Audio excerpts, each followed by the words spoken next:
चरणों में अपना शीश झुकाओ और अपने प्राणों की भिक्षा मांगो, भिक्षा। मैं तुम्हारे प्राण नहीं लूंगा। भाग्यशाली समझो कि मेरी तलवार फंस गई, अन्यथा क्या?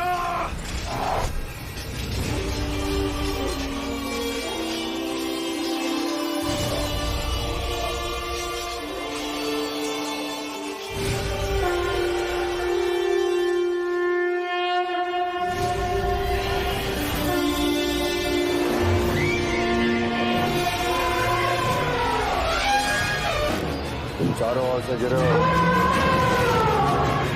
अपने शस्त्र फेंक दो। अब मैं कहता हूं, शरणागति स्वीकार लो, अन्यथा। शरणागति स्वीकारने से तो अच्छा है हम लड़कर मरे। बस बंद कीजिए ये रक्तपात, रोक दीजिए अहम की लड़ाई। क्या पाएंगे आप? युद्ध से कभी किसी को कुछ प्राप्त नहीं होता, केवल घृणा बढ़ती है। जानते हैं आप, युद्ध में कभी किसी की विजय नहीं होती, केवल मनुष्यता की हार होती है। युद्ध में विजयी को भी नुकसान ही होता है, वो अपने देश के कई उत्तम मनुष्य को खो देता है, अपनी प्रगति के कई वर्ष खो देता है। क्यों लड़ते हैं हम सब उस धरती के लिए जो कभी आपकी थी नहीं? हम अपने प्राण दे सकते हैं युवराज, अपना स्वाभिमान नहीं दे सकते हैं। तो इस यक्ष प्रश्न का उत्तर आप ही सुझाएं कौशल धनुष, जिससे आपके स्वाभिमान को ठेस भी न लगे और ये रक्तपात भी रुक जाए। हम एक प्रस्ताव रखते हैं। कैसा प्रस्ताव? हमारी दोनों सेनाओं का एक योद्धा जो सर्वश्रेष्ठ, उसकी परीक्षा हो, जो लक्ष्य भेदेगा विजय उसी की होगी। ये मुकुट ही राजा के अहम का प्रतीक होता है, तो क्यों ना आज हम इसे ही लक्ष्य बनाएं। आपका मुकुट मेरे सर होगा, मेरा आपका, और हमारी सेना का सर्वश्रेष्ठ धनुर्धर उसे भेदेगा, जो लक्ष्य भेदेगा उसी की विजय। ये क्या मूर्खता? इसमें तुम्हारे प्राण भी जा सकते हैं। जहां इतने प्राण गए वहां एक और सही। यदि मैं युद्ध जीत गया तो बहुतों के प्राण बच जाएंगे।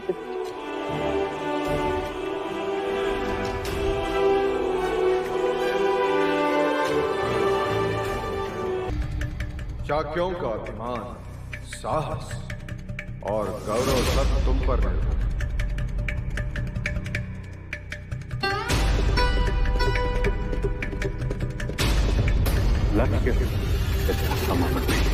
आज तुम कुल दीपक कहलाओगे,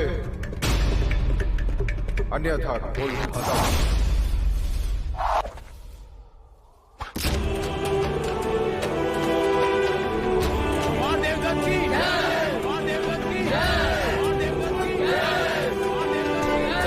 कुमार देवदत्त की, कुमार देवदत्त की।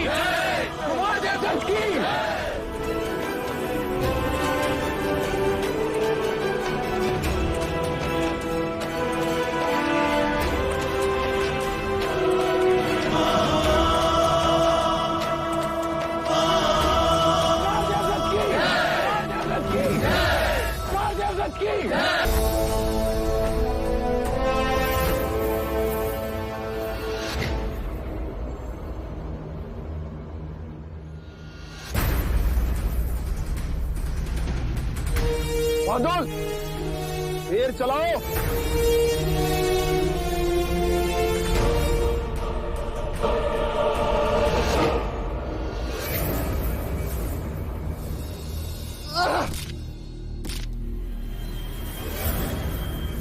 आदेश का उल्लंघन क्षमा करें महाराज, मेरा लक्ष्य आपका शीश कभी नहीं हो सकता। आप जो दंड देना चाहे दे दीजिए, पर मैं ये लक्ष्य नहीं भेज सकता महाराज।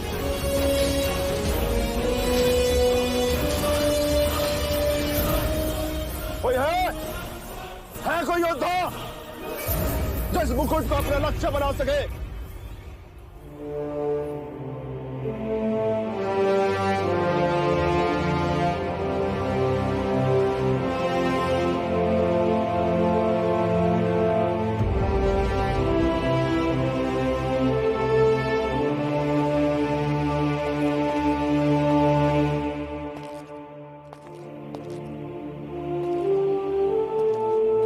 महाराज,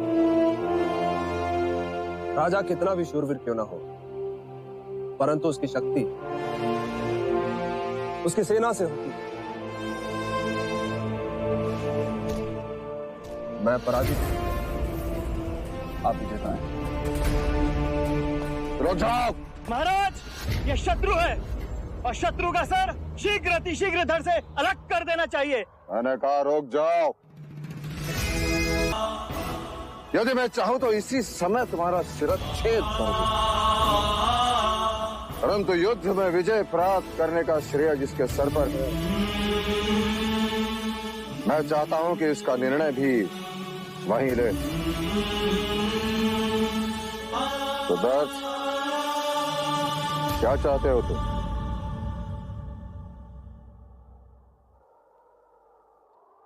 क्षमा और शांति। अर्थात युद्ध में शांति और शत्रु के लिए क्षमा।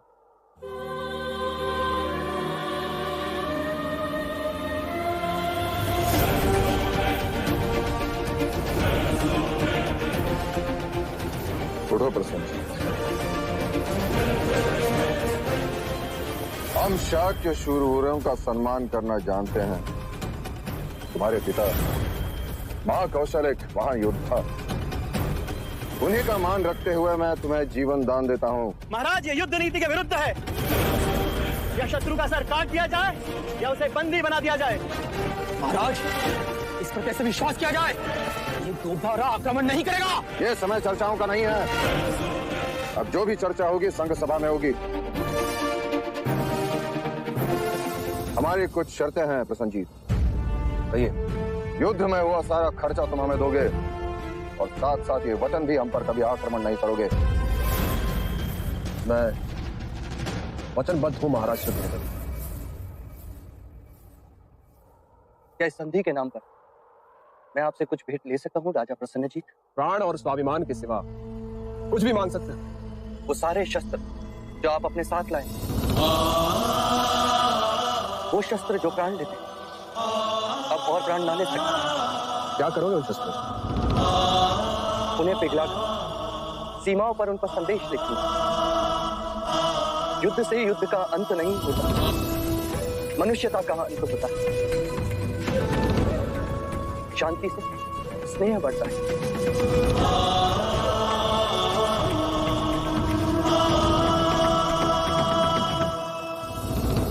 तुम सब शाक्यों से अलग हो युवराज।